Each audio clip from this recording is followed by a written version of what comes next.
मंगलवार को पूरे विश्व में अंतर्राष्ट्रीय महिला दिवस के अवसर पर महिलाओं को तमाम क्षेत्रों में उत्कृष्ट कार्य करने पर सम्मानित किया गया। समाज के उत्थान और विकास में हमारी आदि आबादी का हमेशा से अहम रोल रहा है। वह हमेशा से समाज के लिए अलग अलग रूपों में समर्पित रही हैं, जिनमें डॉक्टर, इंजीनियर या शिक्षा और समाज सेवा समेत कई क्षेत्रों में भूमिका अदा करती रही हैं। इन्हीं में शामिल है बरेली का जाना पहचाना नाम ज्योति ठाकुर का, जो पिछले 3 सालों से लगातार गरीब, असहाय और निर्धन बच्चों का मार्गदर्शक बनी हुई हैं और बरेली के करेली गांव में वीर अमर शहीद CDS जनरल विपिन रावत संस्कार निःशुल्क शिक्षा केंद्र के माध्यम से बच्चों को लगातार शिक्षित कर रही हैं। समाज सेविका ज्योति ठाकुर से बात की हमारे संवाददाता मनोज मौर्य ने। नमस्कार, आप देख रहे हैं अमृत विचार। इस समय मैं मौजूद हूं बरेली के करेली में, जहां पर एक बड़ा मंदिर है और यहां पर जो आप देख रहे हैं, यहां पर बच्चों को पढ़ाया जा रहा है।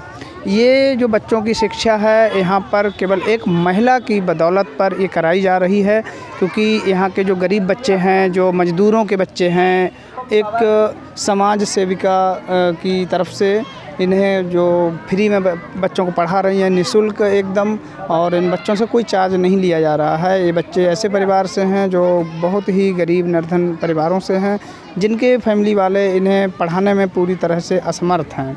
ऐसी स्थिति में इन्हें शिक्षित करने का बीड़ा उठाया है बहन ज्योति ठाकुर ने, और वो लगातार पिछले 3 सालों से इन बच्चों को लगातार शिक्षित कर रही हैं। तो आइए हम बात करते हैं बहन ज्योति ठाकुर से और उनसे जानते हैं कि किस तरह यहाँ बच्चों को पढ़ा रही हैं। अंतर्राष्ट्रीय महिला दिवस के अवसर पर किस तरह से वो महिलाओं, युवतियों और लड़कियों को आगे बढ़ने का संदेश देना चाहेंगी। तो अंतर्राष्ट्रीय महिला दिवस के अवसर पर अमृत विचार की तरफ से आपको ढेर सारी शुभकामनाएं। आप महिलाओं को किस तरह क्या संदेश देना चाहेंगी कि वो किस तरह से अपना योगदान दें, आगे बढ़ें, और जो लगातार अपना योगदान देती आई हैं उनके लिए क्या कहना चाहिए? देखो, महिलाओं का है तो आज अंतर्राष्ट्रीय महिला दिवस में सबको पहले मेरी तरफ से बहुत बहुत बधाई और शुभकामनाएं। और महिलाओं का अगर देखा जाए तो वो किसी क्षेत्र में पीछे नहीं है, चाहे राजनीति का क्षेत्र हो, चाहे चिकित्सा का हो और चाहे राजनीति का हो। और वैसे भी महिलाएं आबादी होती हैं, और मेरा बस यही कहना है कि महिलाओं को हर जगह सम्मान मिलना चाहिए, सुरक्षा मिलना चाहिए और हर क्षेत्र में उनका सम्मान हो।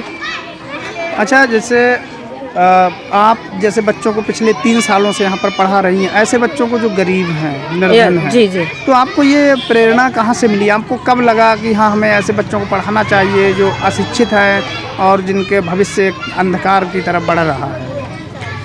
मैंने जब इंटर किया था सन 2018 में, तब मैंने महिला सारूराम स्वरूप में अपना एडमिशन लिया था BA में।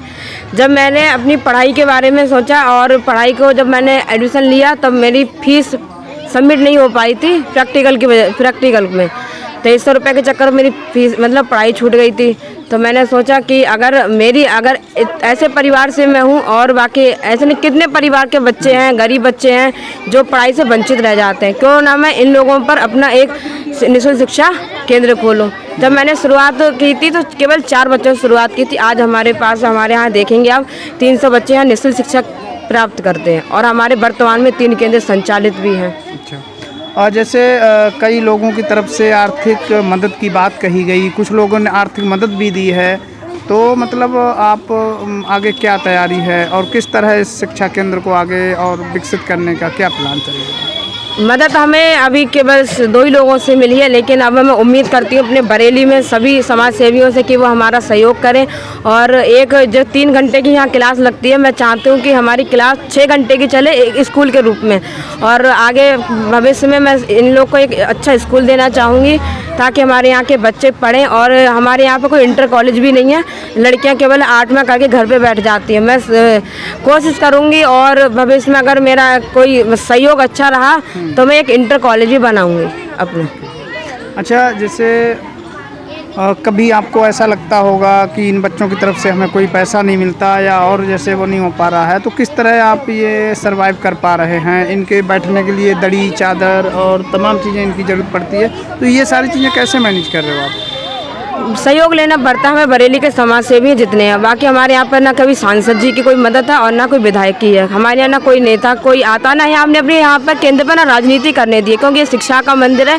यहाँ पर केवल जो भी होगा वो शिक्षा की बात होगी, राजनीति की कोई बात नहीं होगी। और ना मैं कभी भविष्य में इस चीज़ पर कभी गौर दूंगी कि राजनीति क्या है। केवल बच्चों के भविष्य के लिए मैं हमेशा सदैव तत्पर रहूँगी और आजीवन मेरा बच्चों के लिए ही रहेगा शिक्षा के क्षेत्र में। अच्छा, जैसे आप एक युवा हैं और लगातार काम कर रहे हैं समाज सेवा के क्षेत्र में, तो कभी किसी संस्था की तरफ से, किसी प्रशासनिक अधिकारी की तरफ से कभी प्रोत्साहन के तौर पे आपको कभी पुरस्कृत किया गया हो, कभी बुलाया गया हो, ऐसा कभी कोई घटनाक्रम हुआ है? ऐसा कभी नहीं हुआ मेरे साथ में। और देखा जाए तो हमारे संस्कार निःशुल्क शिक्षा केंद्र की गूंज दूर दूर तक है। हमारे यहाँ बिहार से, उत्तर प्रदेश से लोग हमें सम्मानित करने आए थे। हमारे यहाँ पर अलीगढ़ के राज्य मंत्री ठाकुर रघुराज प्रताप सिंह जी भी यहाँ आ चुके हैं सम्मानित करने, लेकिन आज तक हमें अधिकारी से कोई सम्मान नहीं मिला है, ना सांसद से मिला है, ना कोई प्रधान से मिला है, ना कोई विधायक से मिला है। तो आपको कभी विरोध का सामना करना पड़ा? लोगों ने कभी कहा हो कि आप यहाँ क्यों पढ़ा रहे हो, इन्हें क्यों शिक्षित कर रहे हो? कोई किसी तरह का षड्यंत्र टाइप की कोई ऐसी समस्या सामने आई हो? विरोध का सामना तो जब से मैंने पढ़ा है तब से करती आई हूँ। कभी मोहल्ला वाले जो होते हैं मतलब ताने कसते हैं, लेकिन अब मैं बताऊँ आपको, सन 2021 में मेरे साथ ये हुआ था कि मैंने बच्चों को पढ़ाना वहाँ पर शुरुआत कर दी थी कि बच्चे काफ़ी हो गए थे। 200 बच्चे थे वहाँ पर जब हमारे केंद्र की शुरुआत हुई थी मंदिर में। तब वहाँ के लोगों ने कोशिश की कि ये लड़की यहाँ ना पढ़ाए।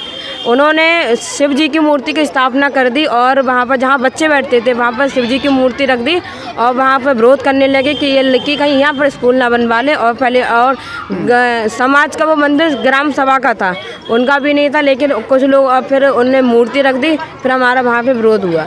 तो अभी आप सुन रहे थे बहन ज्योति ठाकुर को, जो लगातार शिक्षा के क्षेत्र में काम कर रही हैं और वो बरेली की एक जाना पहचाना नाम बन चुकी हैं। तमाम विरोधों के बाद वो आज दिन भी शिक्षा से जुड़ी हुई हैं और वो सशक्त महिला की तरह अपने एक मुकाम हासिल करने की तरफ लगातार बढ़ रही हैं। कैमरामैन अरुण मौर्य के साथ मैं मनोज मौर्य।